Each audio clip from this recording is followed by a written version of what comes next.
एक राजनीतिक भूचाल की आहट है, एक ऐसी भविष्यवाणी जो दिल्ली के तख्त को हिलाने का दम रखती है। सोचिए, नरेंद्र दामोदर दास मोदी, जिन्होंने अभी अभी तीसरी बार प्रधानमंत्री पद की शपथ ली है, उनकी सरकार सिर्फ 2 महीने की मेहमान है। ये कोई मजाक नहीं, बल्कि राजनीतिक शतरंज की बिसात पर बिछाई जा रही एक सोची समझी चाल है, जिसका रिमोट कंट्रोल सिर्फ एक राज्य के चुनाव में छिपा है। आपको लगेगा, ये कैसे मुमकिन है? हमारे मुख्यमंत्री तो पलटी मारने में माहिर हैं, पर इससे केंद्र की सरकार कैसे गिर सकती है? चलिए, इस पूरी कहानी के धागे खोलते हैं और देखते हैं कि कैसे ये सब होने वाला है। इस कहानी की पटकथा 19 अप्रैल 2024 को लिखनी शुरू हुई, जब देश में लोकसभा चुनाव का बिगुल बजा। 7 चरणों में वोटिंग हुई और 1 जून को संपन्न हो गई। पिछले 10 साल से चल रही मोदी सरकार ने इस बार अब की बार 400 पार का नारा बुलंद किया था। सरकार का काम ही होता है अपनी जीत का माहौल बनाना, ताकि जनता का भरोसा जीता जा सके। लेकिन हद तो तब हो गई जब बिका हुआ मीडिया भी एग्जिट पोल में 400 से ज्यादा सीटें दिखाने लगा। ऐसा माहौल बना दिया गया मानो बीजेपी की 400 पार की जीत पक्की है। पर 4 जून 2024 को जब नतीजे आए तो सारा खेल पलट गया। बीजेपी को मिली सिर्फ 240 सीटें और कांग्रेस को 99। ये एक ऐसा झटका था जिसने सबको चौंका दिया, क्योंकि किसी को भी पूर्ण बहुमत नहीं मिला था। अब सरकार बनाने का मौका दोनों के पास था, बस जरूरत थी कुछ छोटे दलों के साथ की, जिसके साथ ये छोटे दल जुड़ जाते दिल्ली का ताज उसी के सिर सजता। जल्द ही तस्वीर साफ हो गई जब बिहार के नीतीश कुमार अपनी 12 सीटों के साथ और आंध्र प्रदेश के चंद्रबाबू नायडू अपनी 16 सीटों के साथ बीजेपी के साथ आ गए। देखते ही देखते और भी छोटे दल जुड़े और बीजेपी के नेतृत्व वाले एनडीए का आंकड़ा 293 तक पहुंच गया। नरेंद्र मोदी ने तीसरी बार प्रधानमंत्री पद की शपथ ली। सरकार तो बन गई, लेकिन सबके मन में एक ही सवाल था कि आखिर नीतीश कुमार बीजेपी के साथ क्यों गए?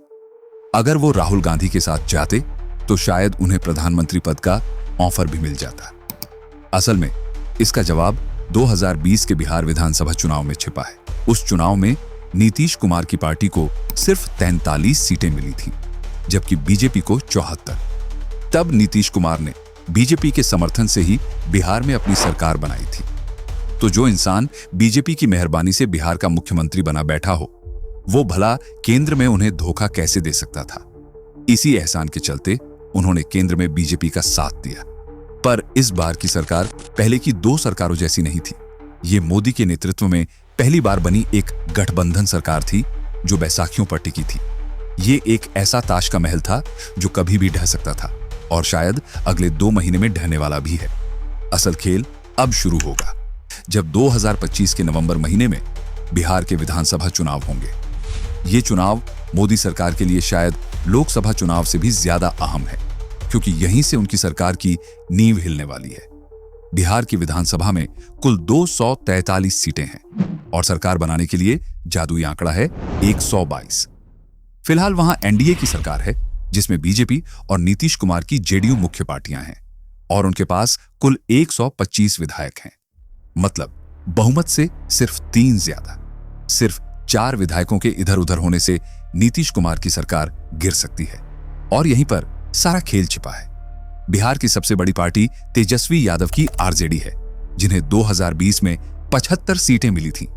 उनके साथ कांग्रेस और अन्य दलों का महागठबंधन है, जिसके पास कुल 110 सीटें हैं। जरा 2019 के लोकसभा चुनाव को याद कीजिए, जब मोदी लहर में बीजेपी को केंद्र में 303 सीटें मिली थीं। उस जीत का असर ऐसा हुआ कि 2020 के बिहार चुनाव में भी बीजेपी को 74 सीटें मिल गईं, जबकि कांग्रेस सिर्फ 19 पर सिमट गई। लेकिन 2024 के लोकसभा चुनाव में पासा पलट गया। कांग्रेस ने जबरदस्त वापसी की और अपनी सीटें लगभग दोगुनी करके 99 तक पहुंचा दी। ये नतीजा सिर्फ भारत जोड़ो यात्रा का था। अब तो बिहार चुनाव से पहले एक और यात्रा की तैयारी है, और मुद्दा भी बड़ा है। अगर लोकसभा चुनाव की तरह ही बिहार विधानसभा चुनाव में भी कांग्रेस की सीटें बढ़ी और बीजेपी की घटी, तो महागठबंधन की जीत लगभग तय है। नीतीश कुमार को भी इस बात का डर सता रहा है, तभी तो उन्होंने चुनाव से पहले ही महिलाओं के खाते में 10-10 हजार रुपए डालने का ऐलान कर दिया है, भले ही इससे सरकारी खजाना खाली क्यों ना हो जाए। उन्हें पता है कि अगर चुनाव जीतना है तो कुछ भी करना पड़ेगा। अब सवाल यह है कि बिहार में सरकार बदलने से केंद्र में मोदी सरकार कैसे गिरेगी? तो सुनिए, असली कहानी यहीं से शुरू होती है।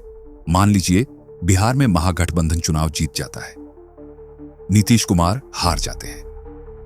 अब नीतीश कुमार क्या करेंगे?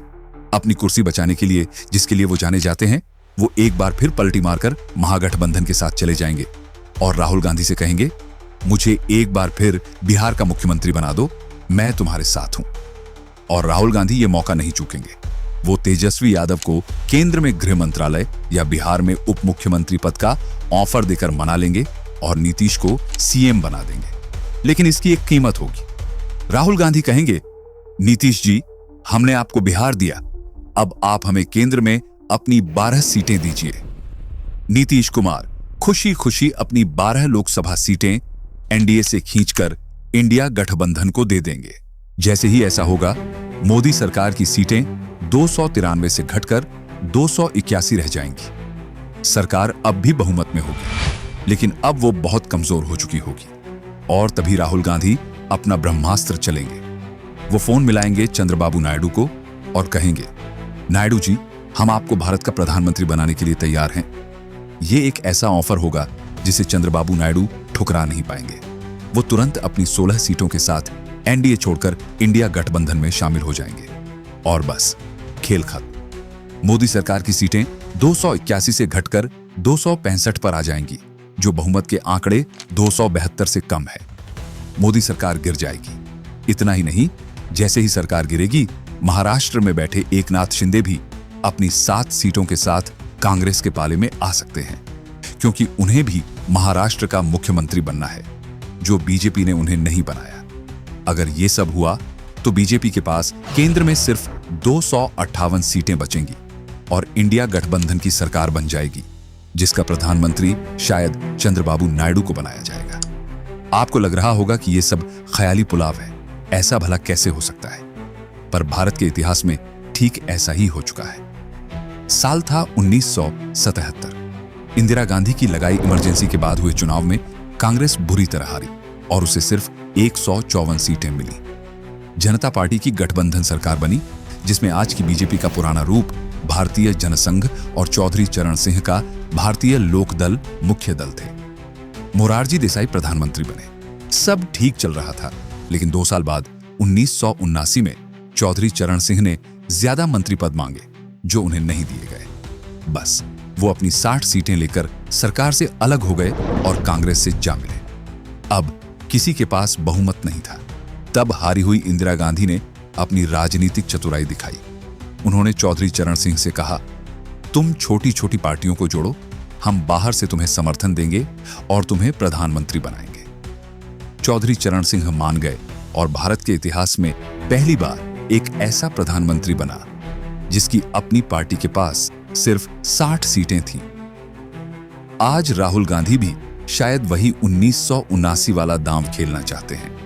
भले ही कांग्रेस के पास सिर्फ 99 सीटें हैं, लेकिन अगर नीतीश कुमार और चंद्रबाबू नायडू साथ आ जाएं, तो वो चंद्रबाबू नायडू को प्रधानमंत्री बनाकर बीजेपी की सरकार गिरा सकते हैं। आपको क्या लगता है, क्या 2025 में हम 1979 का इतिहास फिर से देखने वाले हैं?